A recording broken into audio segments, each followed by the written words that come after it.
આ સમગ્ર બ્રહ્માંડમાં ખરેખર ઉપાસનાને લાયક કોણ છે? ચાલો આજે પ્રકટીકરણના પુસ્તક પર આધારિત એક ઉપદેશના મૂળ સંદેશને સમજીએ, જેનો કેન્દ્રીય વિષય છે ઉપાસના પરનો એક વૈશ્વિક સંઘર્ષ.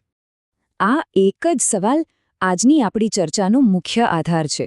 એવું કહેવાય છે કે આખા બ્રહ્માંડનું સૌથી મોટું યુદ્ધ બસ આ એક જ પ્રશ્નની આસપાસ લડાઈ રહ્યું છે.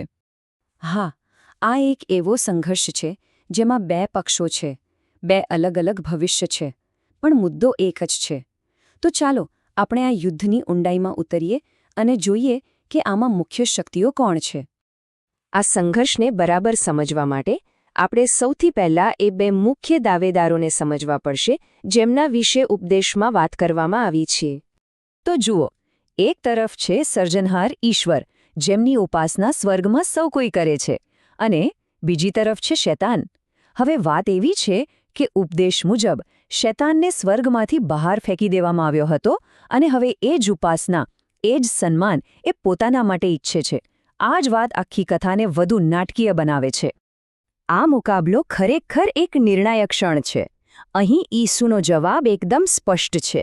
એક ઘોષણા છે કે ઉપાસના પર ફક્ત ને ફક્ત ઈશ્વરનો જ અધિકાર છે, અને આ કહીને તેઓ શૈતાનની દુનિયાવી શક્તિની લાલચને સીધે-સીધી નકારી કાઢે છે.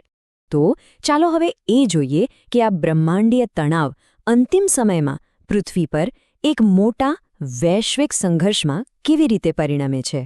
ઉપદેશ અનુસાર આ અંતિમ સમયમાં ખોટી ઉપાસના માટે આ 5 પાત્રો કેન્દ્રમાં આવી જાય છે, જેમાં શૈતાન, ખ્રિસ્ત વિરોધી અને તેની મૂર્તિ તો છે જ, પણ સાથે દુષ્ટાત્માઓ અને અજાણતા પૂજાઈ જતા દૂતોનો પણ સમાવેશ થાય છે. અહીંયા પરિસ્થિતિ બહુ ગંભીર છે. પસંદગી માટે કોઈ જગ્યા જ નથી. ક્યાં તો એ શ્વાપદની મૂર્તિની પૂજા કરો અથવા તો મૃત્યુ. આ જેનો નિયમ છે, કોઈ વચ્ચો રસ્તો નહીં. અને જે લોકો ના પાડે છે એમના માટે સજા શું છે?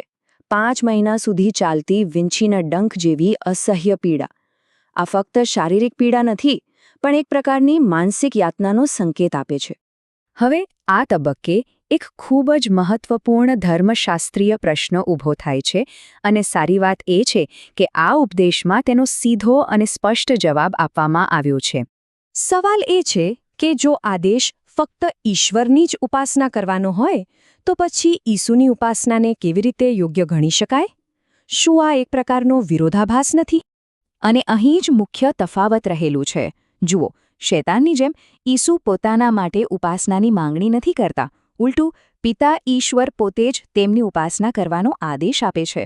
ઉપદેશ આ શ્લોકને એક પુરાવા તરીકે ટાંકે છે કે પિતા ઈશ્વરે પોતે જ ઈસુની ઉપાસનાની શરૂઆત કરી. તેમણે તેની દૈવી ઈચ્છાનો એક ભાગ ગણાવ્યો. તો નિર્ણાયક મુદ્દો એ છે કે આ ઉપાસનાનો આદેશ આપવામાં આવ્યો છે. ઉપાસના મેળવનાર દ્વારા તેની માંગ કરવામાં આવી નથી. અને છેવટે ઉપદેશનો અંત દરેક પક્ષના ઉપાસકોના અંતિમ પરિણામોની સરખામણી સાથે થાય છે. ઉપદેશ 2 તદ્દન અલગ શાશ્વત ભાગ્યોનું ચિત્ર રજૂ કરે છે. અહીં એકદમ સ્પષ્ટપણે જોઈ શકાય છે કે ઉપાસના માટે કયો માર્ગ પસંદ કરવામાં આવ્યો છે તેના આધારે જ શાશ્વત ભવિષ્ય પણ 2 અલગ અલગ ધ્રુવો પર નક્કી થશે. તો આખરી વાત એ જ છે કે કોની ઉપાસના કરવી એ પસંદગી જ વ્યક્તિના શાશ્વત ભવિષ્યને નક્કી કરે છે.